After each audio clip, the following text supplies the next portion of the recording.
right, to kick us off, what I want to do is I'm going to introduce myself, but because Zoom calls can always have technical difficulties, can I just see a few thumbs up if you can hear me?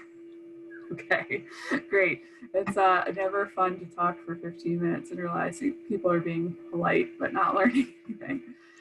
So my name is Sarah. I've been with Orange Coast College School of Sailing and Seamanship for a year now. And I recently become the new director of the school. Our director retired. So it's been an exciting year for me here at OCC. Of course, an exciting year for everyone with what's going on in the world. So I wish we could be holding this right in one of our classrooms, but instead I'm on the beach in Maine, as you can tell. I've gotten great at Zoom now and started exploring with a few different green screens. So yeah, we're still primarily remote, but it is great to be able to join folks and kind of connect about things. And so today we're, of course, connecting on how to get your captain's license. A little bit of background about me. I got my captain's license about 15 years ago. I sailed, I grew up sailing, and then I sailed as a deckhand on a passenger vessel that took 150 people out for day sails in Lake Michigan. And that was my first entry point into commercial maritime. When I graduated college, I decided that was pretty fun, and I actually worked going to sea for about 15 years.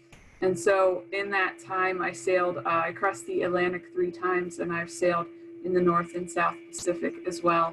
And I've accumulated enough sea time on large enough vessels. I actually have a 1,600-ton license, which we're not going to talk about today, but it's the highest in limited tonnages until a step up would be taken to unlimited tonnages, which would be tankers and cruise ships. Most people go to a maritime academy for that. I left the my maritime seagoing career at the point where stepping up to that unlimited license would have involved going back for a lot of schoolwork and continuing to spend a lot of time at sea. So instead I went to grad school and I got a master's degree in adult education. And while I was doing that, I actually worked as a consultant helping folks go from limited tonnage to upper and unlimited tonnage licenses. So I would essentially help them prepare their application material, work with the Coast Guard, get all their paperwork in order. So that's kind of where I ended up digging deep into some of the regulations on how to get your captain's license. So I'm going to try not to get too technical today, but if anyone has a really technical question, I'm happy to be stumped and dig up answers that I can share with you later. So what I want to do quickly, I think as I had folks enter, I had you enter and the computer automatically muted you.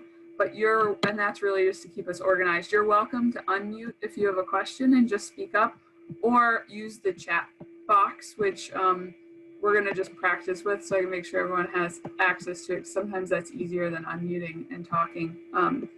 So perfect. Thanks, Michael. Michael says hello. What I would love to do is if you can add to the chat box where you're joining us from today. I know we have most folks who are local, but once in a while when I hold these, we'll have someone from pretty far away. And then, tell me where you're from, and then if you have a goal in mind for what type of license you want to get, 6-pack or 25, 50, or 100-ton, you can share that. Great, 6-pack for Michael. Now, if you're not sure yet, that's fine.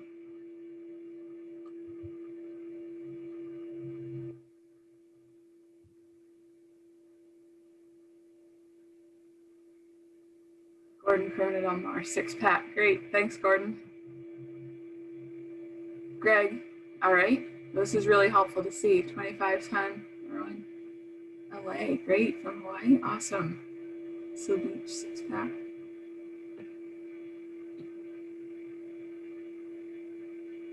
Great. Well, then we have a bunch of folks from the area. I'm really curious how many other people were either woken up or still awake when the earthquake happened last night around 11:30 p.m. That was a reminder that things keep happening. All right, well, thanks for everyone for introducing yourselves. I'm just gonna keep talking and do, like, I will keep encouraging you to ask questions because the Zoom world is so weird to just talk to a computer screen for an hour and a half, but I'm gonna go ahead and do it with your support. So here we go. The other question I have, you just let me know if you don't type in the chat box, if you don't see my presentations. Right now it's a blue screen that says how to get your captain's license. Okay, I don't see anyone responding. And if at any point you lose my presentation or you think I'm talking about something that's not on the screen, let me know. So I'm gonna, let's see. All right, so we're advancing to my next slide. For those of you who haven't been to the school, this is a picture from the waterfront of the School of Sailing and Seamanship. And so we have, this is our building. Upstairs, we have 2 classrooms, a huge nautical library. We have, this is where we answer the phone if you call or where we register you for a class. And then out on the waterfront, we have a fleet of Lido 14 sailboats, a fleet of Harbor 20 sailboats, Shields, which are a larger keelboat. And then we actually have a few boats we use for near coastal cruising classes. So we have a bunch of great stuff going on down at the site. Right now, we're a little bit limited to what we can hold on site because of COVID, but we're starting to continue adding classes as we go. So it seems like everyone gets the chat room. I introduced myself a little bit. I put this this picture in the other corner of the sailboat here. This is the Corinth Kramer. This is one of the boats I spent a lot of time sailing on in my career and how I earned my ocean sea time. And so I crossed the Atlantic twice on this and once on a bigger tall ship, if you will. It was a great time. I got to teach a lot of college students how to sail. And so if it's always hard to explain how do you get your sea time, where does it come from? And that was one of the boats I got the most sea time from. So I just wanted to pull that up there. I'm gonna go, it seems like everyone knows what they're doing, so I'm gonna keep going this slide. I just have in case anyone has Zoom questions, but I don't see anyone struggling too hard. Let me know if you do have a problem with Zoom. All right, so we're gonna get right into a few overview topics. Some of this you may already know, and if I go through something too fast, just ask if you have a question. But I did wanna just start with the basics. What is a merchant mariner credential / captain's license? So we all throw the phrase captain's license around. And at one point, for a long time, the captain's license was issued on a piece of paper that you would hang on, up on the bridge of the boat. Usually it would just hang there in a picture frame until you renewed it 5 years later, and that's what your license was printed on. But later down the road, probably just under 10 years ago, the Coast Guard started issuing so many endorsements, so different types of add-ons to your license, that one piece of paper wasn't enough. And they started instead issuing a red booklet. They call that the Merchant Mariner Credential. And depending how many endorsements you have, it'll start filling those pages like a passport. And so that's where I guess we get, when you start looking at your Coast Guard paperwork, just remember what you're applying for overall is a Merchant Mariner Credential, and then you're asking them what endorsements you want in that book. So 100-ton officer endorsement, that's going to be your master's license, but again, it's printed in the book instead of on a piece of paper. Depending if you want to work internationally, that's a whole nother get together beyond this chat. But if you wanted to sail to Mexico, you're going to need an endorsement on your 100-ton license, which is STCW, so Standards in Training and Watchkeeping. And that that's for a commercial license operating internationally. So today we're going to be talking about operating domestically. To get your Merchant Mariner Credential, you're going to be needing to document your sea service. At the end of the chat, I'll show you where you can find the forms to document sea service. The Coast Guard thinks of sea service in the number of days, not hours. And so one sea day on a boat under 100 tons only needs to be 4 hours. But if you're on that boat for 8 hours, it's still only 1 day. There are circumstances where the Coast Guard may give you time and a half, but that's typically only on a vessel, a commercial vessel that's been given permission to let the crew work 18-hour days or 12-hour days. So on your boat, your own boat, if you're running that boat for 24 hours, it's just 1 day. But say you're running a tugboat out to Honolulu and you've been told by the Coast Guard you're allowed to operate 12-hour shifts, that's when you can start incorporating a day and a half. Now that works, that gets people a lot of sea time if they end up in that situation, but assume you're not. Assume you're only going to get a day for a day. The Coast Guard doesn't like to give out freebies. So how do people earn this sea time? You know, I told you a little bit of my background. A lot of my sea time was earned by working for an owner of a commercial vessel. If that's something you are doing or have done or will do, my biggest piece of advice is as you're leaving the vessel and before your last day with the captain, say, I would like a sea time letter. And they'll prepare it and they're going to put their letterhead on it. They're going to write how many days you spent on the boat and in what capacity. And so you don't want that to say passenger. You shouldn't be asking for a sea time letter if you're a passenger. It should say deckhand or crew. If, say, you were cooking on that boat, ask them to put something in a deck capacity. Even though you're the cook, you're probably throwing dock lines or managing passengers if there was an emergency. So you really want to have a capacity. The Coast Guard, kind of their term for it is safety sensitive duties. So you that's the way they think of sea time. So that's if you've had a job on a boat. Now, say you worked for someone 5 years ago, I would get in touch with them now, because the last thing they're thinking about doing is writing you a letter on letterhead and mailing it to you, and that can take some time to get from an employer. So I always tell people, get it before you leave the company. And employers can't hold back a sea time letter. So they can't hold it back because they didn't like you or you left them in a lurch.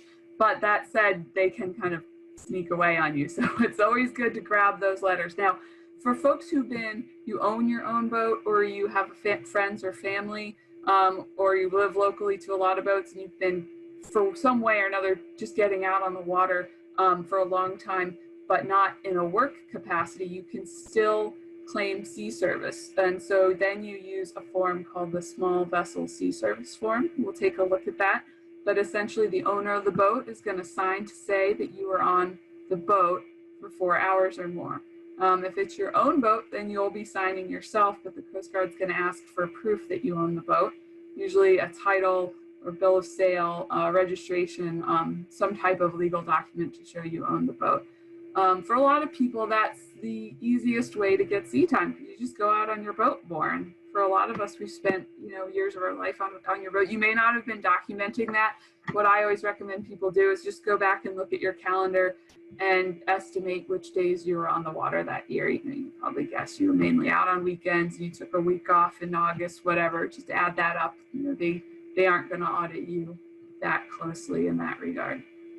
So that's a bunch about sea service. Anyone who has a question about that, feel free to throw it in the chat box, and we will look at the form later in the talk here. So then in a few of the next slides, we're going to talk about the differences between the OUPV and the tonnage licenses. But just very briefly, one of the main differences is that the OUPV, or what I'm going to call the six-pack because it's less of a tongue twister, is giving you the ability to operate an uninspected vessel. So that's a vessel that the Coast Guard doesn't check annually for safety, and they haven't issued a certificate of inspection to. And so any boat, most boats are uninspected unless specifically that boat gets the Coast Guard to come down once a year, and hanging in the wheelhouse, there's a certificate of inspection. And an uninspected vessel, it's a great business asset, a small boat where you can make enough money taking 6 people out on the water, because once you get to inspected vessel status, it's very expensive to keep your vessel Coast Guard inspected. Typically, you're inspecting your life rafts annually, you're having somebody come do a third-party fire extinguisher check. You're keeping all of your safety systems at a certain level. Inspected vessels usually need fixed firefighting systems in the engine room. So it just becomes a very expensive project. And so some of you may be either working for someone or you own a vessel like that. It looked like we had a lot of six-pack people interested in six-packs. And so what that allows you to do is take either your own boat or a boat that is owned by a company you're working for on the water with 6 paying passengers or less. That the Coast Guard has been cracking down in Southern California for illegal operators. So this license is really important. If you take 6 of your friends out, but they pay you $1,000 for the day on the water, then you are taking paying passengers, and that's really what they're looking for and cracking down on. So an uninspected vessel, there are still requirements. That is, again, for a whole nother talk, but what you would need to outfit your uninspected vessel, it still actually needs to have a very long list of safety equipment, and the Coast Guard can board at any time to check to make sure your list is, you have everything on the list and you're operating safely. So in a way, they're almost giving more, I think of it that someone who earns a 6-pack license, you have even more responsibility because you're operating a vessel with passengers without a lot of Coast Guard oversight. So you don't have anyone checking up to make sure that you're operating safely. Between the two licenses, you do have to study to take exams. And so the exam topics are a little bit more limited for the 6-pack than the 100-ton. It's a little bit less study material. That's one reason why, if you only want the 6-pack, then you may only want to study for the 6-pack. Now, I'm going to give a quick argument for those of you who are sitting here. I told you about sea time. Wow, I have 360 days of sea time. That's no problem. Well, you might consider applying for a 6-pack and a 100-ton license, because then you only have to take all that testing once and you're done. So we'll talk a little bit more about that as we go along. But for those of you thinking 6-pack, but you also really want to learn all this material, maybe just get both. So we'll also talk about exam topics and procedures in more depth. We have a few different options for license prep classes at OCC that we'll talk through. We'll also talk a little bit about those of you who are self-motivated, slightly sadistic, and you'd like to study on your own. And I'm only laughing because that's what I did. And now that I've seen some of the test prep classes that are out there, I wish I'd taken the easier route. So there's a few options for getting your exam information. At the end, we'll go over the paperwork. So if by the time we get towards the end, you're like, whoa, I'm not ready for this yet, you're welcome to duck out early because this is an hour-and-a-half webinar. But we'll stick to all the nitty-gritty of the paperwork at the end. All right, I'm going to go to the next slide. Okay, this is a quick one just to show everyone that the two papers I was talking, or the paper certificate I was talking about, so the bigger image that says United States Coast Guard, that's what a license used to look like, and that's really why we still call them licenses. But the Mariner credential is this red thing that I pasted on top. That's the little passport size booklet, and that's what people get issued now. So that's the difference there. All right, so we're going to start talking a little bit of an overview of the 6-pack. So as I said, uninspected vessels up to 6 paying passengers. One way you can get training if you're still in search of sea time or training is that, say you know someone who runs a 6-pack, you can offer to go as unpaid crew. And the Coast Guard, I've never seen the Coast Guard consider that person a passenger. If you're not paying, maybe you're actually getting paid, and so, or you're going out volunteering. So that's a way, say, someone who owns a fishing vessel, they take 6 people out who've paid to go fishing. You're the 7th, but you're not paying. You're getting training. Then they can count you as crew, and you can get sea time. So often in our area, people are using their 6-pack license to offer charter trips, maybe to take folks out, for a harbor tour and lunch, fishing, diving, and other excursions. If you have anything else that you either work for or you're going to be running, feel free to throw it up in the chat box. But people use this for a wide array of running businesses. You do need to be 18 years old to apply. You need 360 days of documented boating experience, which we talked about on the previous screen a bunch. What we didn't touch on was recency. So recency for all the licenses is 90 days within the past 3 years. So that can get folks, you may have spent thousands of days on the water, but say the past 3 years, work has been really busy, or gosh, for me, I started a new job, I had a baby, I finished grad school. It was really hard for me to renew my captain's license because I hadn't been on the water for 90 days in the past 3 years. And so I like to remind people of this because you have to keep thinking about it. Like I have 5 years till I renew my next license. I'm going to get working on my C days now.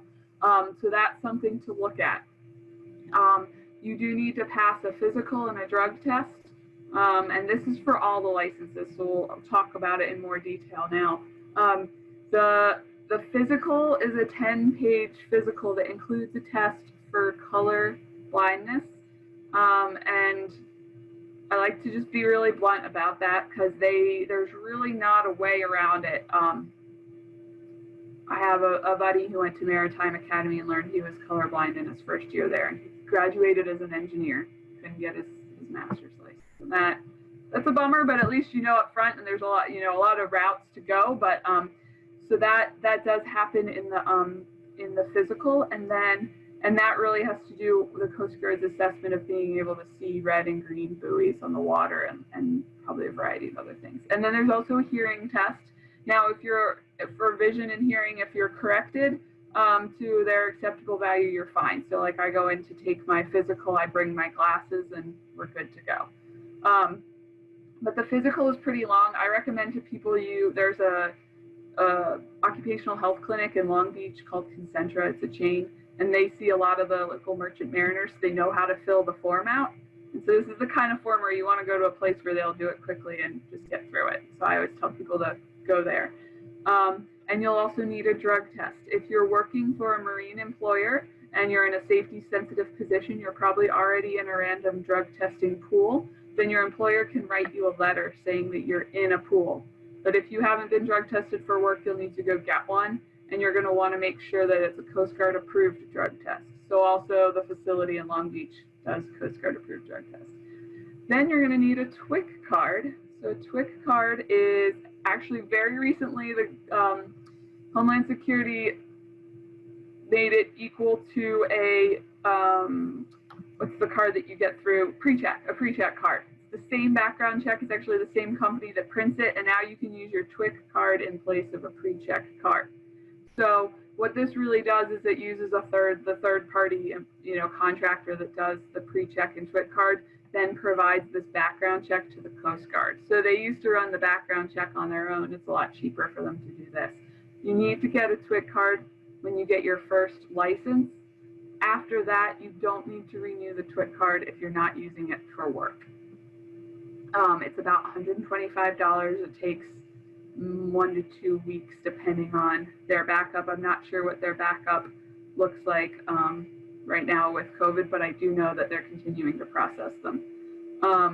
And then finally, all original applicants for six-packs or master's licenses require to take first aid and CPR. And I recommend taking first aid and CPR through the American Red Cross, or you have to find another Coast Guard approved class. At OCC, our class is Coast Guard approved, and it's also American Red Cross. But if you've taken something else and it's not American Red Cross, oftentimes it's not Coast Guard approved because they have a list of pre-approved classes. Right now, the Red Cross is offering a blended class where you take most of the class online and then you go into a school just to press on the dummies and show that you can do CPR. That's one you can do. The American Red Cross has started a fully online course, but the Coast Guard won't accept that. They want to know you've gone into the classroom and pushed on a dummy. So probably at this point, I'm telling you guys everything I know. That way you don't start the process and realize you took the wrong first aid class. And then finally, and this list seems like daunting enough, you do need to study for and pass your exams. So we'll talk more about exams in a little bit. Any questions before I keep going? Okay, I'm going to go to my next slide, which is about sea service, getting into sea service just a little bit more with the six-pack. And so we talked about how many days, and it is 360. But depending where on the water you were with your sea days, you can get an inland, a Great Lakes and inland, or a near coastal license. So an inland six-pack is going to be 360 days total. Just doesn't matter where it was. Well, it does to an extent. They say navigable waters. So if you were rowing around on the Santa Ana River, I don't think they would count that. So it does have to be a navigable water. So large lakes would count, inland lakes would count. If you have, say you've been running or working as a deckhand on the Balboa Island ferry in Newport Bay, so you haven't left the bay, that would be inland time. And so we think of that from inland to near coastal here in Newport as the sea buoy as you're headed out, or as the, that exit to the channel. And that is something to look into, and depending where you either live or where your experience is, could really drastically affect whether you have an inland or near coastal time. I spent a long time sailing on the Chesapeake Bay, which can get very rough, but it's inland waters. So just something to think about. Great Lakes and inland. So the Coast Guard does qualify the Great Lakes a little differently than other lakes. So if you spent time in the Great Lakes, then you can get a Great Lakes endorsement. And Great Lakes waters also go towards ocean and near coastal. So essentially they're rougher and they're more high traffic than other lakes. Near coastal, for those of you, it seems like everyone's from the area. Near coastal is what you want to end up shooting for if you want to take folks out fishing, diving, you want to take people to Catalina, really if you want to leave the harbor that you live in, you're going to want a near coastal license. And that's out to 100 miles offshore as a 6-pack. So that's as far as the Coast Guard will let you go, but that's pretty far. They're allowing you, they're, trading that license for your ability to run that boat safely with paying passengers up to 100 miles offshore. And so 90 days of your sea time has to be ocean, near coastal, or Great Lakes if you want a near coastal license. So 90 of the 360. It doesn't have to be the same 90 that gives you your recency. So say 10 years ago, you spent a summer working for a fishing charter company and you have 90 days of sea time offshore, then you're good. So that's where things can get a little tricky. Any questions about that before I keep going? Okay, keep going. So now we're talking about the tonnage licenses. So like I said before, the 6-pack is an uninspected vessel, whereas 25, 50, and 100 ton, we're talking now an inspected vessel. So I just threw up a picture of a whale watching boat here. So when you're thinking about a commercial vessel where there's a number of people on board over 6, and you probably have other crew, you're going to have safety equipment above and beyond a small charter vessel, then this is where we get into tonnage licenses. The reason that the Coast Guard limits kind of has a bucket that you can test to that's up to 100 is because just based on a number of federal regulations, operating a vessel under 100 tons is much less expensive than operating a vessel over 100 tons. Gross registered tonnage is not based on putting a boat or a ship onto a scale and weighing it. It's an architectural factor of space, empty space, and they're able to rule out any areas that might not be passenger related. And so people will build really big, somewhat ugly boats that fall under 100 tons because it's cheaper. And so I want to just say that way when you're thinking about, say you worked on a really big, ugly boat, it might get you 99 tons of sea time. There's a lot of 99-ton vessels out there. And so the reason I got a license above 100 tons is I spent time on a vessel that was 499, which is kind of the next threshold. So you have these 25, 50, 100-ton thresholds, and you actually only need to spend a portion of your time, and we'll talk about that, to get 100-ton. But the test is the same. It's the same material. The Coast Guard's kind of assuming you have the same responsibility between a 25 and 100-ton boat. You just have a little bit more, boat under you, depending which tonnage license you have. And so you will study for the same test no matter which of these tonnages you go for.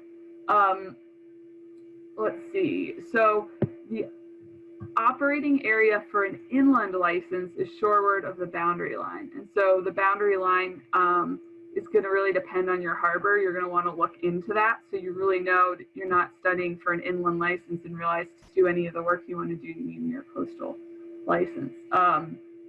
But you can get an inland, so an inland license is also 360 days. So this is where at the beginning I said I'd try and convince people to get a master's and a 6-pack. You can get a near coastal 6-pack and an inland master's license at the same time, because both require 360 days. You can use the same 360 days for both licenses. You don't need to have 360 for each. So you can ask for both. And the reason this is beneficial is if you decide later you want to do a near coastal master's license, you're upgrading, and it's a lot less testing than if you did your master's from the beginning. And then you're going to need the same 90 days of recency. You're also going to need the physical, drug test, background check, first aid, CPR. This page shows the calculations depending what your tonnage is for the boats you've been operating. So here, the 25 tons is 90 days on vessels from 1 to 25 tons. So anyone who's been on a boat larger than a canoe can get a 25-ton license with those 360 days.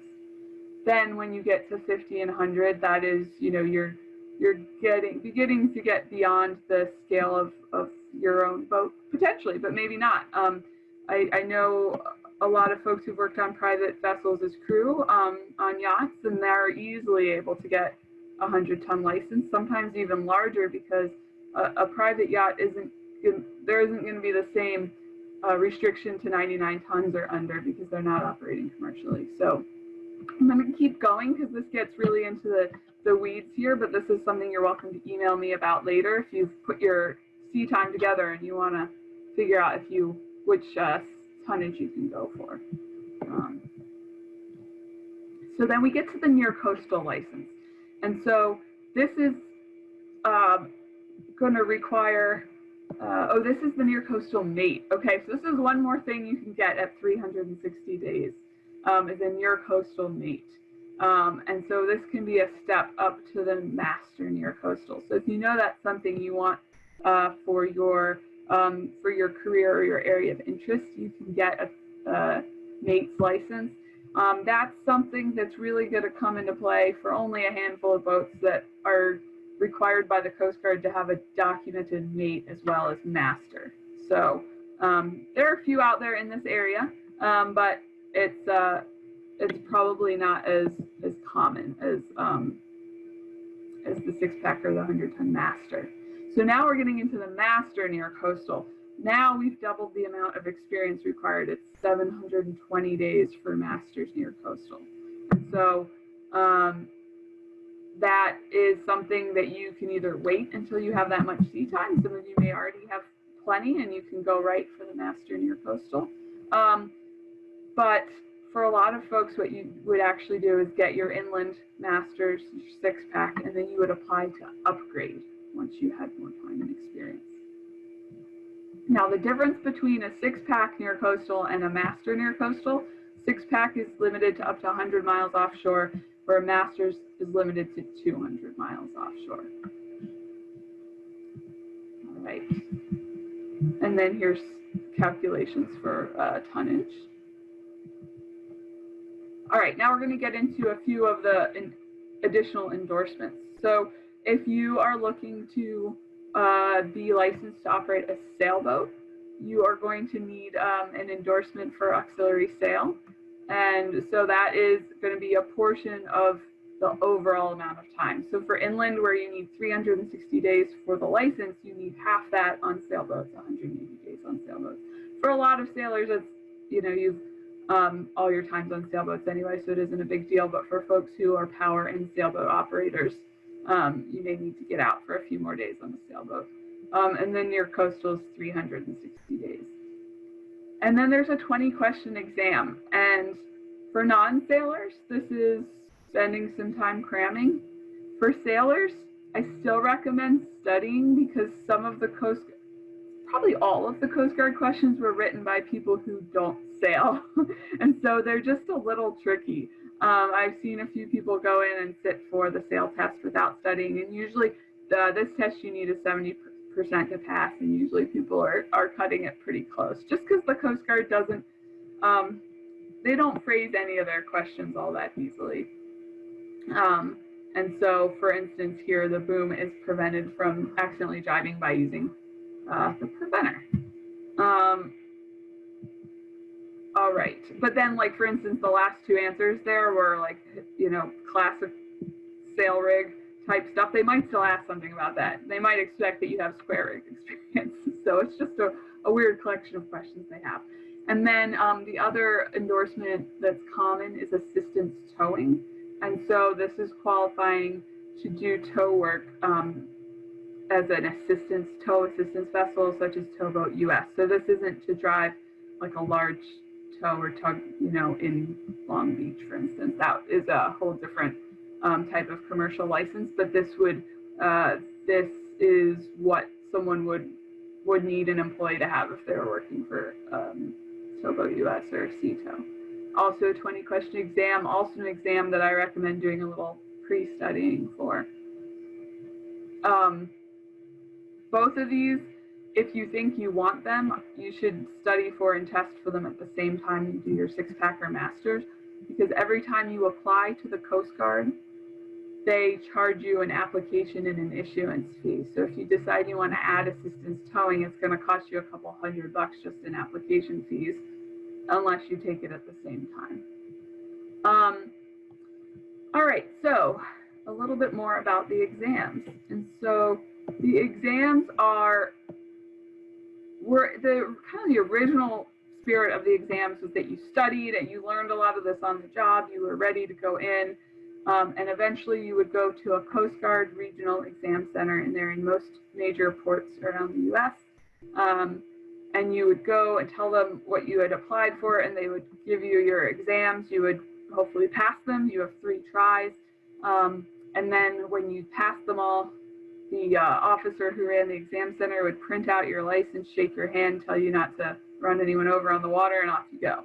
And at some point in the past 10 years, the Coast Guard wanted to centralize, probably to save money, and also because there was a lot of, depending on the region, kind of differences in the way licenses were issued. So they centralized everything to the National Maritime Center. It's in West Virginia. It's run by a bunch of really nice people, but most of whom are contractors and have never been on a boat. So knowing that helps when you talk to them, and it can sometimes be hard to get the answers you need to your questions. But nonetheless, you still can go into a regional exam center to take your exams. But that means you need to have studied on your own before you go in. And usually the person giving you the exam probably doesn't know the material either. So you're really putting yourself out there, and it's very doable, but takes quite a lot of willpower and studying. And so I would say hands down, I would invest, if you want to go that route, I would invest in the 3 items I have here on the screen. So get your captain's license, written by Charlie Wing. Charlie Wing has written editions of this book for a long time. He just focuses, it's a cram book. It just goes through the material you need for up to 100 tons. I would say anything he's bothered to put in the book, you should know. And the book has gotten thinner and thinner over the years. And so if it's in there, you should know it. Then the next thing is an app called Upgrade You.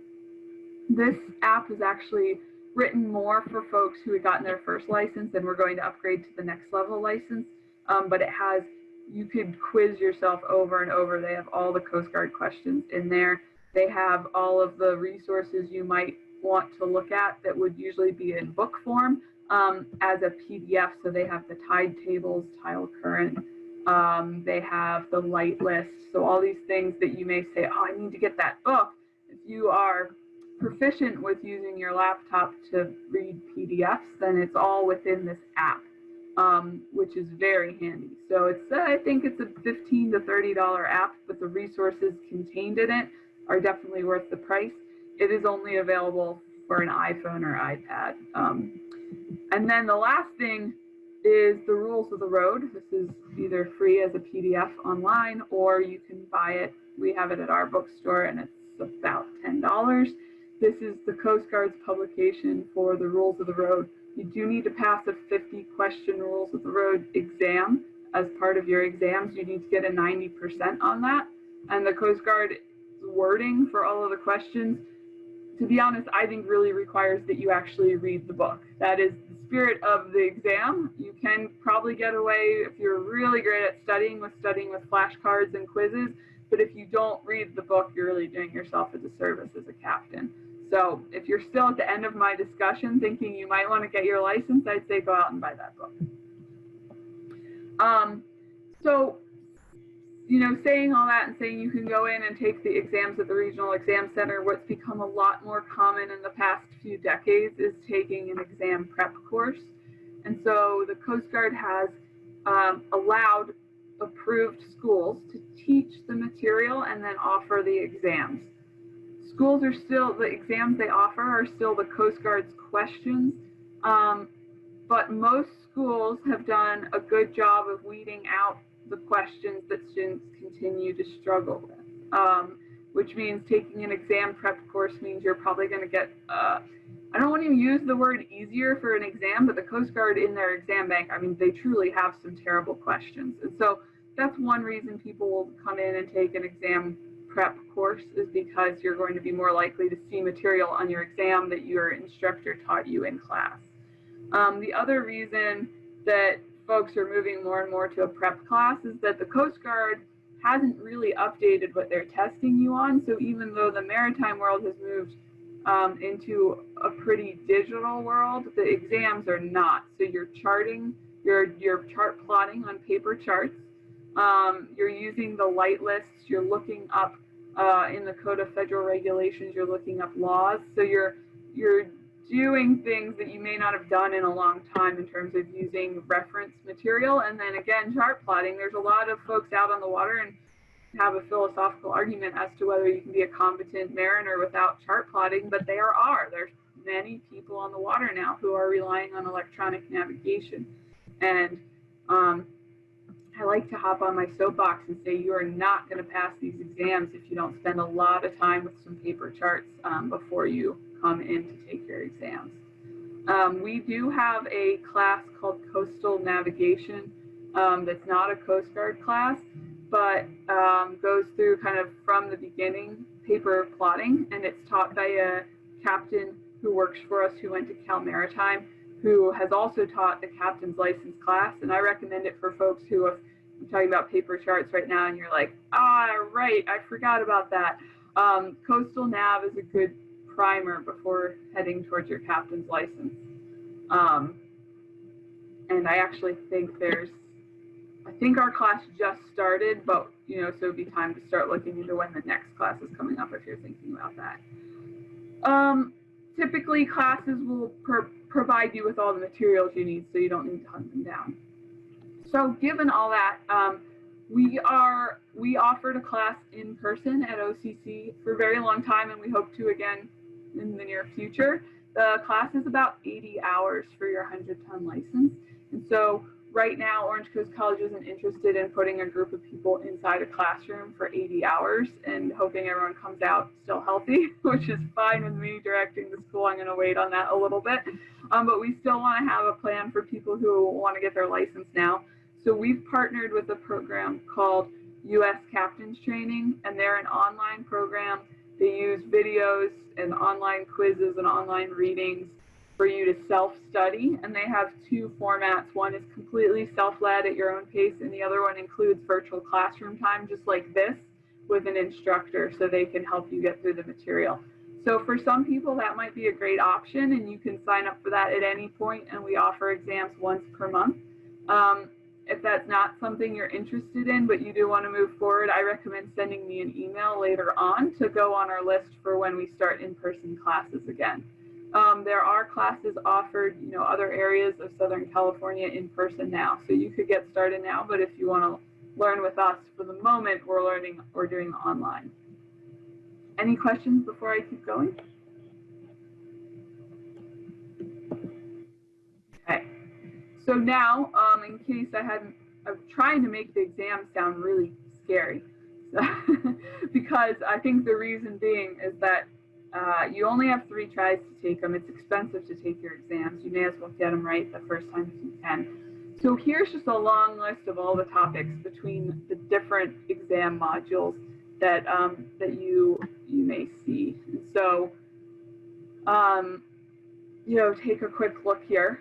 If anyone has any questions, I mean, you know, some of these topics, I'm sure you're all familiar at some level with each of these topics. The challenge is the Coast Guard may ask you, you know, how many or what type of fire extinguisher needs to be in a vessel, 100 tons or less. And well, we all know there needs to be a fire extinguisher, but we might not remember it needs to be a Class B and how many pounds it needs to weigh. Here's a couple example questions. What I'm going to do is, we've gotten just over halfway through this. I'm going to give everyone about a 7-minute break to get up and walk around. I'll just leave these up so you can read through them. I'll stay here for a minute. And then I see it's 10:50. Let's all be back. Let's just all be back at 11. And then we'll talk about the paperwork a little more in depth. But if anyone wants to stay with a question, I'll stay here for a minute.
Hey, Sarah.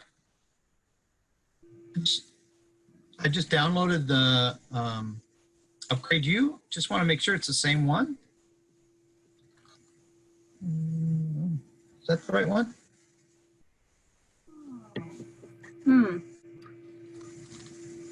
I'm just going to pull that up, Gordon. Sea Trials, it looks like an app. One second, I'm just going to see what that, I haven't seen that before.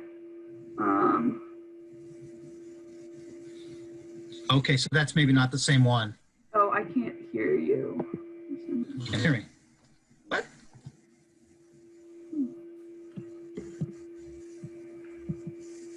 Oh, I might be able to hear you now. Can you hear me now? I can hear you now. Oh, okay. What is Sorry. that app? Sea Trials? Sea Trials. Yeah. Okay. Can you read that? Or it's mirrored, isn't it? Pulled it up on my phone. I haven't seen this before. Have you used it at all? No, I just when you said Upgrade You, I put that in and that's what came up. Interesting. Well, what's neat is, so I have an Android, and so I have to borrow an iPhone if I want to use Upgrade You.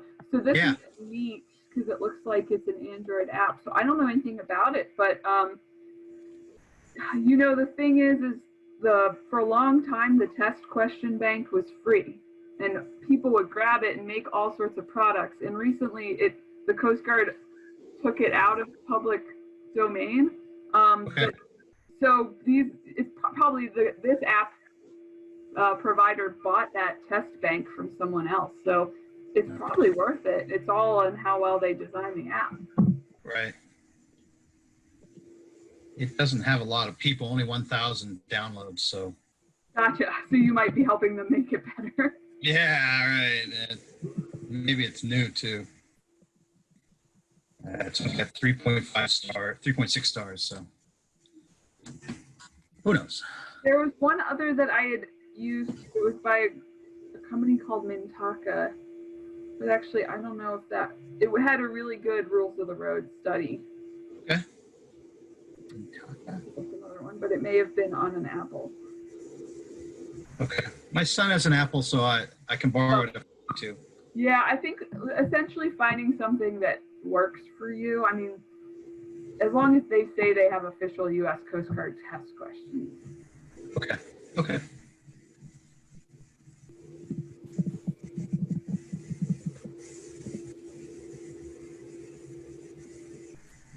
I And then I guess the other thing that some of them will do is if you keep passing certain types of questions, they'll stop testing you on them and start testing you on the harder ones. That's nice too. So That's good. Yeah, challenge. File away the hard ones. So I think that's helpful. The rules of the road is really just ones you want to kind of be ready to conquer. And how long from start to finish do you think usually a six-pack takes? Is it like a year maybe? For studying or getting, Yeah. Once you've had your seamanship, then yeah, you have all your time. Like I actually we just had someone test on Friday, testing for their 100-ton, and they'd been studying for 6 weeks. But it's all going to really depend like what your availability to study is, if it's nights and weekends, or if you're going to just start studying, 24/7. I would say anywhere from 6 weeks to 3 or 4 months. I think beyond that, to be honest, so much of the material is, you're studying for the test. It's cramming the material. Unfortunately, I wish it was otherwise, but I don't think there's any point in hiding that fact, because a lot of it's not relevant to an everyday situation. And so spending much more than 3 or 4 months studying, you're going to forget what you studied first. Mm-hmm. So I would say kind of try and figure out how to pick a time where you have, a few evenings a week, or a day or two each weekend to really get into the material. Having it on the phone, that's awesome. Like you can do it anywhere. Yeah. That'd be great. That's good. I think the ones that are hard on the chart plotting, you can't, they may have some test questions, but you'll have to have your paper charts out. But I think all the other material, yeah, you can study on your own. So. Did you say you were maybe going to give us your email address afterwards, and we can email you if we have questions? Yeah, I'll actually put it in the chat right now. So okay. Oh, there it is.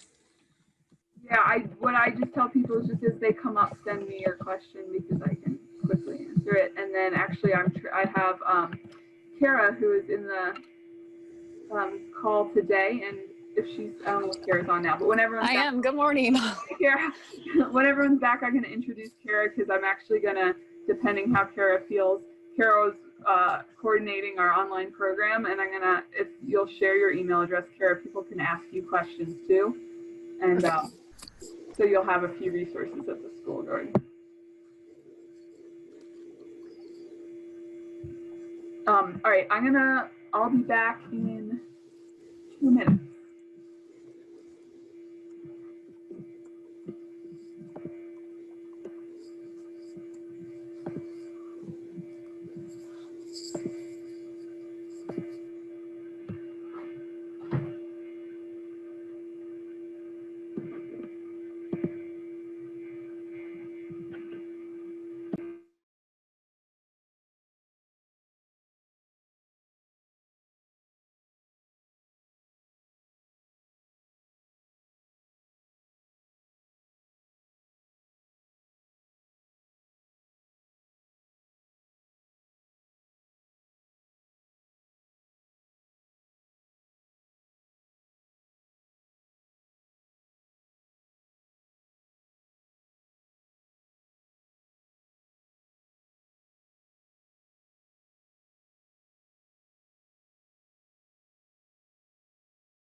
Okay, it looks like I have just about everyone back.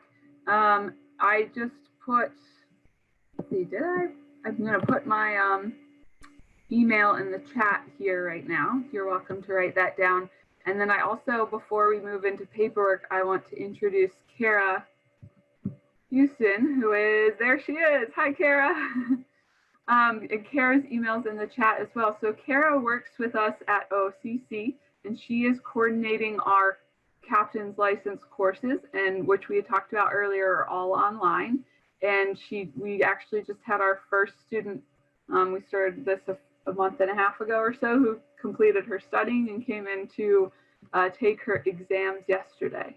So for folks who may be interested in that online learning, you'll be put in touch with Kara for a little bit more of the scheduling. And then I'm also going to copy Kara whenever folks are asking kind of the technical questions about your license, because bring her up to speed to know as much as I do, so she can answer some of those questions for folks. Do you want to say anything or share anything, Kara?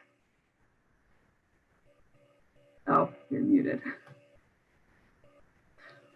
Hi, my name is Kara, and I have been with OCC School of Sailing and Seamanship for almost 3 years now, and I do a little bit of everything. I just got my captain's license last year, so yeah, it's exciting, and I'm excited to talk with you guys. And if you have any questions, feel free to email me. I put it in the chat. It's khouston9@occ.cccb.edu. And yeah, if you guys have any questions, feel free to reach out. Thanks. All right, so seems like most people hanging on. This is great. So we're gonna get into even more exciting topics of paperwork. And so we talked through all the background you need to have and you need to take these exams. To summarize the exams, once you have passed them, there's two different ways that looks. One is if you pass them at the regional exam center, then they'll report to the National Maritime Center that you passed. If you take your exams at a school, you get a certificate. So if you take the exams from us, we issue a certificate. If you do the online exams, U.S. Captain's Training sends them right to your email. So you have these certificates that show you've passed the exams.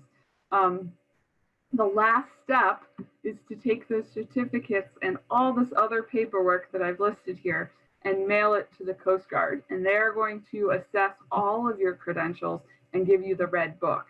And so that's the last step, and it can be the most tedious step for a couple of reasons. One is that the Coast Guard processes things depending. They were working in office until COVID, and now they're not, and their system wasn't set up to process paperwork outside the office. So they are moving a little bit behind schedule. But because of that, I keep encouraging people to get your paperwork in as soon as you're ready, because they will take them a long time to get through and clean up. The last time they were shut out of their offices was when the federal government was furloughed, and they just had caught up with their paperwork. They issue like a public report on how many weeks it takes to get licenses back, and they just caught up and they were sent home for COVID. So they have a hard job. All their computers are hard networked to the government system, so they can't just work on their laptop at home like some of the rest of us can. So anyway, it's worth getting that stuff in. And when you submit your paperwork, there's a couple ways they'll take it. The way they are preferring it right now is emailed. And you email it to your regional exam center. They double check it to make sure you didn't miss anything, and then they forward it to the National Maritime Center. So for most of us, our regional exam center is Long Beach. It really doesn't matter where you send it, but I say send it to the one that's closest to you. And so that's Long Beach. They have on their website, there's an email address to send it to. Once we're done going through this, we'll explore the Coast Guard website briefly together, because there's a few tricks I can give you, but that's where you find the email address. You save everything as PDF and you send it in. You can also put it all in an envelope and send it to them in the mail, but I am pretty sure they're not staffing their office in person every day of the week right now. So it will take a little bit more time, but you can put it in an envelope and mail it. If you do that, make sure you photocopy yourself a copy. It's not unheard of that it gets lost, and so you don't want to send them all your originals and then be out of hand. And then finally, typically you can actually walk into the regional exam center in Long Beach and give them your paperwork. And that for a long time was the easiest way to do it, because then you get to talk to a real person, you see it go right into their hands. And so as soon as we're able to do that again, as soon as the offices are open, that's what I would recommend, just because it's a real person and they can look at it and say, oh, hey, where's this or that? And you realize it's still crumpled in your backpack, whatever it might be. But for now, you're emailing it in. So we're going to go through all these items again. We've talked about them before, but we'll talk a little bit more in terms of the specifics of how to get them. So your TWIC card, you're actually going to go online to register for, and let's see, I'm going to get fancy with my computer and see if we can pull up some things. Whenever I do this, I have the risk of crashing my computer, but let's see if we can do this. So I'm going to just type in TWIC.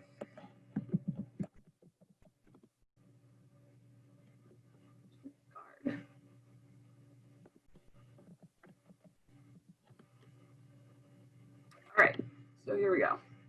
And so once you get to the website, you're going to go to apply online. And then from there, they're going to walk you through 4 or 5 screens. And you're going to pre-register. And this will set you up all the way to the point where they actually set you up to make an appointment to go into a local center to have your fingerprints and photo taken. When you do this, I would have to enter all my information to get to the next screen, so I won't waste our time with that. But on the next screen or the one after, it does ask you your profession, and one of them is mariner, and you need to select that even if it's not your profession, so that they forward your background check to the Coast Guard.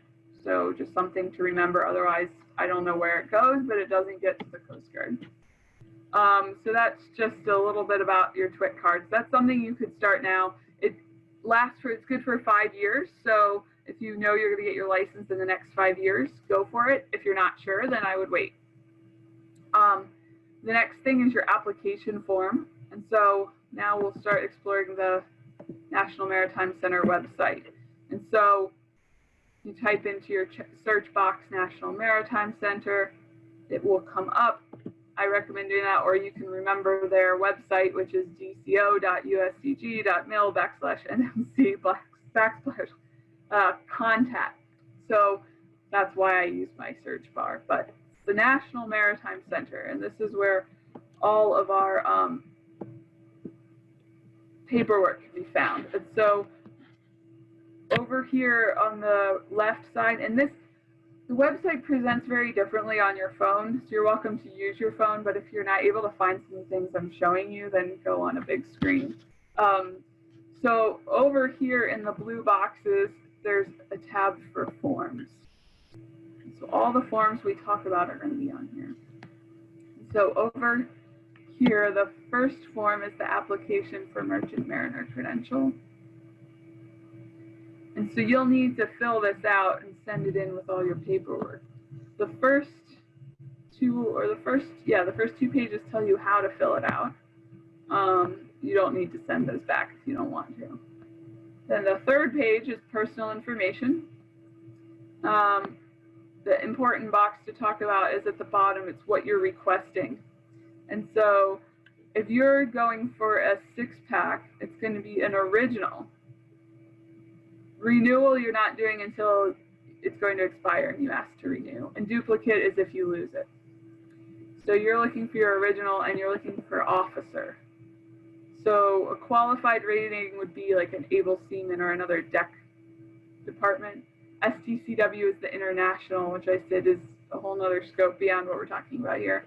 And entry level is if you're just doing lookout duties, you don't have any training. So for all of you, you can be original officer. And then here you would write OUPV inland, for instance. And that's what you're asking for. or 100 ton masters near coastal. Sarah, I'm sorry to interrupt. I thought it was just me. I don't think we're able to, we can't see your browser, just okay. your. Yep, let me see if I can, I have to share a different screen. So you're just seeing the webinar still? Just seeing the webinar, yeah. Okay. How about Perfect. I need to see a form? Yes. Okay, cool. So I'll go back Thank to the you. script card again in a second. All right, so what I did is I scrolled down to the third page and we have this box here. This is the third page of that application form. So the original officer is the selection that you're going to make, unless you're adding something to it beyond what we've talked about today. And then down here in this box is where you would type what exactly you want. Whatever it might be, that's where it goes. Or for instance, you're going to do OUPV and 100 and 100 ton mates. This is maybe worth taking notes on, because these are all the things you can get with 360 days if you have that near coastal time. So that's what that box is for. If you don't write it in there, they are not going to give it to you. So don't assume they're going to look at your sea time and make a good assumption on what you want, because the person who is assessing your application might not have maritime experience and they're just using a checklist to match up your what you've sent in with what you've asked for. Back in the day when you went into the regional exam center and everything happened right there, they would. The first license I got, the officer said, "Oh wait, you should get a 200 ton, not a 100 ton." That was pretty neat. They're not going to do that now though. Maybe if you're lucky, but not as far as I've heard. The next page, you are going to be filling out a conviction disclosure section. Because it's worth saying to everyone, because I don't know anyone on the call, and we're going to have a quick chat here about this. You're saying yes or no on a federal form. The Coast Guard has audited these forms, and not often, but when they went through and audited and found that folks had committed perjury on the form and had actually had a conviction, they went after them for perjury on a federal form, not for the actual conviction. So it's better to disclose it and deal with it than to lie on a federal form. That said, there's a second form. If, say, you had to say yes on any of these items, you would fill out to explain to the Coast Guard what had happened. And really what they're looking for is that there's some type of remediation or training, or you attended a class, whatever, time has passed, that sort of thing. I worked with a handful of people who had to turn in a form because they said yes to one of these items, and each time the person still receives their license. So that's my thing for that. There's another box people often ask about. It's mariner's consent or certification for the Mariner Outreach System. And so this is essentially a list if we were in a time of war or other national emergency that the U.S. wanted to reach out to every licensed mariner, that if you select yes, you can be put on that list. If you select no, it doesn't affect your application. That's oftentimes people want to know if it's okay to select no, or what does it mean to select yes. You're simply giving them the opportunity to contact you. At the bottom of this page, another area that often comes up for folks is you need to sign this in front of someone authorized to witness an oath. So don't sign it at home. You're going to need to find a notary. When the Coast Guard office is open, you can sign it in front of them, and that counts. But right now, it's not going to work. So I recommend, if you have a local bank, finding out if they have a notary. Oftentimes, it's free to get documents notarized at your local bank. If you don't or can't do that, then going into a shipping or mailbox store, usually there's an employee at those types of stores that can notarize documents for you. And so they're essentially attesting that it's you, it's your signature, and in the box above, there is actually a small oath that you're affirming that you'd be doing your duties to the best of your ability. And so that is the function of that form right there. And then the final page of this application allows you to name a third party. This last page also confuses people. It's optional. It doesn't need to be done. But if you're in a situation, they have this for mariners who are going offshore and might not be able to respond to communications about their application, you could name a friend or family member to contact the Coast Guard in your behalf. All right, any questions about the form? I pulled up my slides just to see what the next thing was, but, oh, we're gonna look at the TWIC card again because you haven't seen the screen. So you're just going to Homeland Security, so it's universalenroll.dhs.gov, and all these links are in, we have a document that walks you through everything, and I'll share that at the end if you don't already have it. I'll share it again on Monday when I'm back at the office. I'll email that to you. And so Gordon, all these links will be within, it's like a 2 or 3 page document that I put together. So I'll send that out so you can get to this. And then again, like I said, when you're doing your TWIC card, the next screen you get to, you need to make sure you tell them you're a mariner. So the next thing we're going to talk about is the drug test. The drug test is, there is a form for it.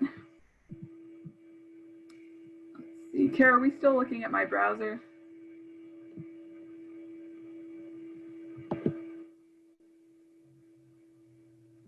Now I have the drug test form up. Yes, we are at your browser. Okay, thanks. So the drug test form is something you can bring with you to the doctor's office, although often the Coast Guard just needs the actual results of the drug test. This form's kind of an extra that you can have filled out. Sometimes though the office will say they don't want to sign this, they just want to give you their form. That's fine as long as on their form they check that it's a Coast Guard drug test, because otherwise you can end up getting drug tested and it doesn't count, which is a pain. But that office, Concentra in Long Beach, again, they'll do all this because they're used to mariners coming in. All right, the next thing we're going to do is talk about the sea service form. So again, we're in the list of forms, and that's going to be the small vessel sea service form. And here, you're going to need one of these forms for each boat you're claiming sea service on, unless you got a letter from your employer. And so the letter from your employer documenting sea time is instead of this form. But so let's say I want to record time on my own boat. I would fill out my last name, first name, middle initial. Reference number, you're going to see that throughout some of these forms. You don't have a reference number until you've had your first license in hand. So they issue your reference number with your license. So in that case, all of you would be using your social security number instead. So I put the name of my boat, and I need to go into my file cabinet and get my official number for my boat. This, for me, since my boat's a California, has CF numbers, I would put the CF number right there. If your boat is a documented vessel of the Coast Guard, then you can put its document number. If it has neither of those, I'd say just throw in whatever the most official number you have is for your boat. It should count. And then gross tons, if you don't know the gross tons of your vessel, I do have a calculation sheet. I don't have it with me. It's back at the school, but you can email me if you need it. And it essentially helps you use the length of the water line and the beam and a few other things to calculate a number you can put in this box. So I would have to calculate that. My boat's 27 feet. And then, we're going to continue to answer these questions. Propulsion, that's important, especially if you want sail. So I sail. Served as, you're never going to want to say like passenger or, I don't know, ballast here. You really want to put something here that makes it sound like you are helping out. So I'd probably just say crew. It's my boat, so I'm going to say captain. It's okay to say captain of a personal boat. Something to that effect. Owner. And then down here, you're going to fill out the number of days that you are on the boat each year. And this gives you up to 5 years. If you've owned the boat for 10, you're going to need 2 forms for 1 boat. So for the past 5 years in January, let's say we would say 2020. Down here is going to be 2019. And then for January, say in 2020, you're on the boat 1 day. The year before, you're on the boat 3 days in January. And the year before that, 4 days in January. That's how this form works. So if you're just getting ready to start your sea time, you could fill this out for the next 5 years and start tallying it up. The second page of this form is going to require the owner to sign. So you'll sign as the applicant, and then the owner will sign and provide all their information. So this is the way the Coast Guard has accountability. So let's say I went sailing on a friend's boat 5 years ago and filled all this out. If I can't get my friend to sign it, then it doesn't count. So that can be hard. That can be a tricky area. If the person's passed away, but it's family, that is one area where I might say, well, okay, say there's a brother or son and they maybe had took care of the estate somehow and have the document number for the boat, go find them. But that's the one spot I always feel bad for folks who spend a lot of time on a boat and have trouble getting that signature. So it's something to start tracking down now. Any questions about this form? Do signatures need to be a wet signature? Good question. So do they need to be signed? Does the Coast Guard need to see it in pen?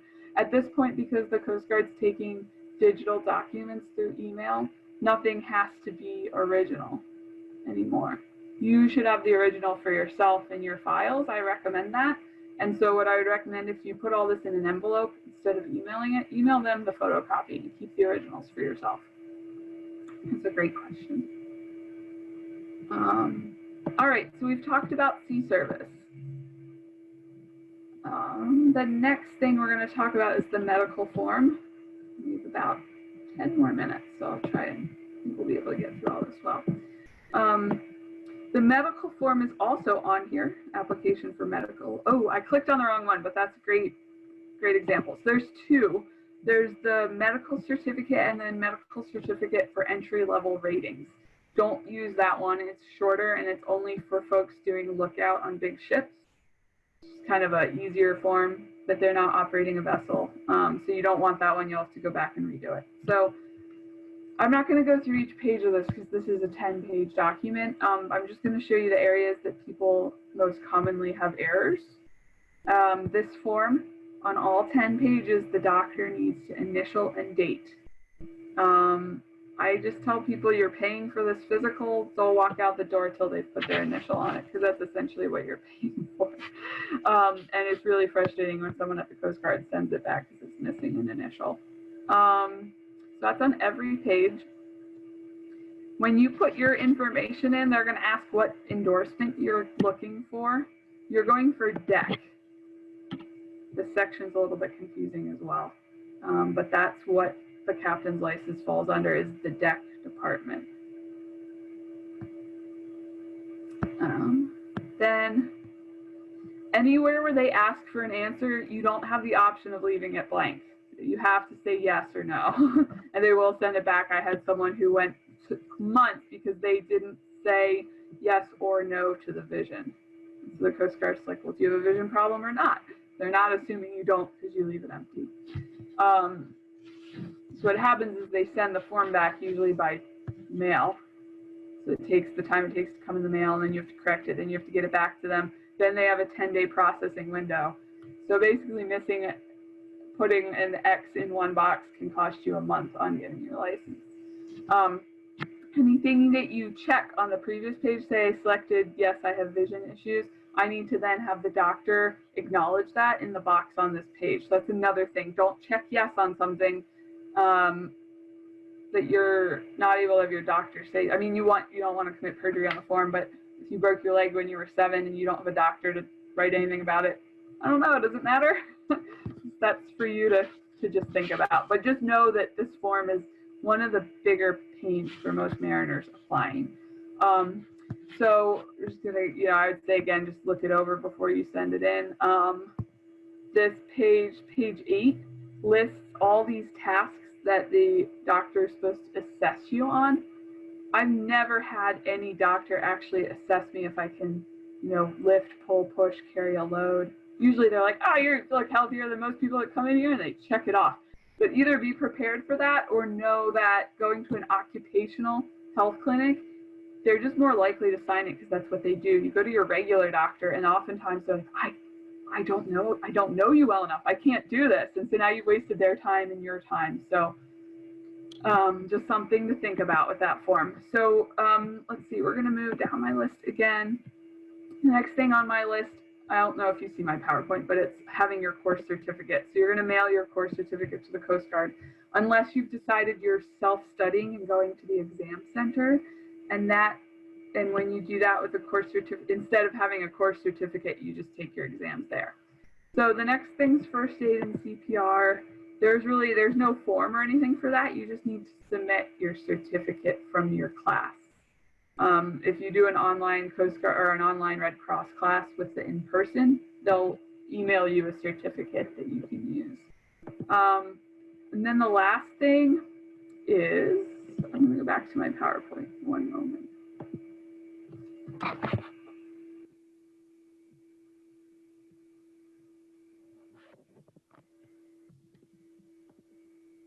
Okay, I'm back at the PowerPoint.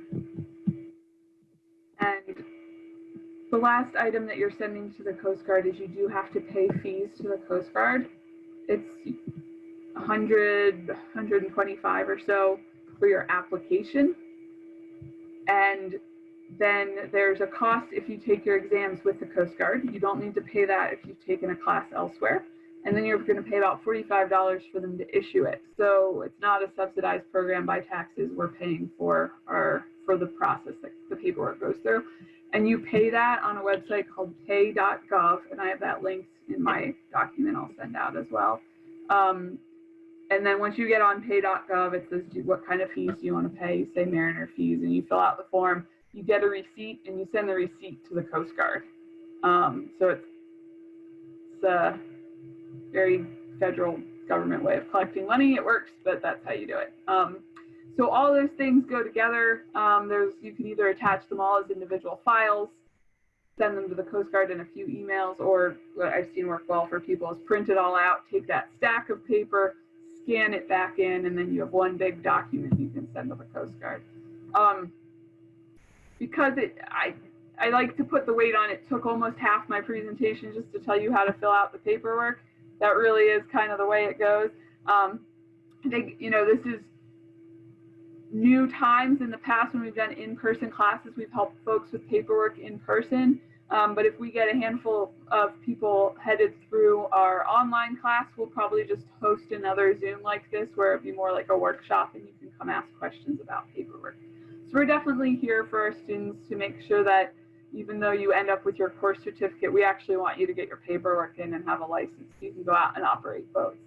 So that's about all I have. I'm impressed everyone stuck with me, and I will hang around and you can either unmute and ask questions, or you can type them into the chat box, or you can go off and enjoy your day. But it's great to have been spending some time with everyone. Thank you, Sarah. You're welcome. Thanks, Lots Bart. of information. It's a bit of an overload. Can I ask a question? This paperwork to submit, can we have like a copy of that somehow, or? Yeah, what I'm going to do on Monday is I'm going to save this video I recorded. I think if I did it right, I recorded this. I'm going to send you the link to the recording as well as a write-up of kind of like in text all of this, and within it is a link to each piece of the paperwork. Okay. And so you just click on the link and it goes to the government page. One reason I did it like that is they update their forms periodically, and so I like to send the links to the government page instead of give you a form that can become outdated. That makes sense. The TWIC card, you probably said this and I maybe spaced. Okay. We get it from the same website? That's actually a different website. It's Homeland Security has, and the link will be there too, but they may have a link that sends you outside, but it is through a Homeland Security instead of the Coast Guard. Well, I guess it's all the same thing. Different web page is the short answer. Okay, thank you. Yeah. All right, I'll stay around for a few more minutes. If anyone has any other questions, you're welcome to unmute. Otherwise, you're welcome to head out and enjoy what looks like some blue skies today. Yeah. Thanks, Greg.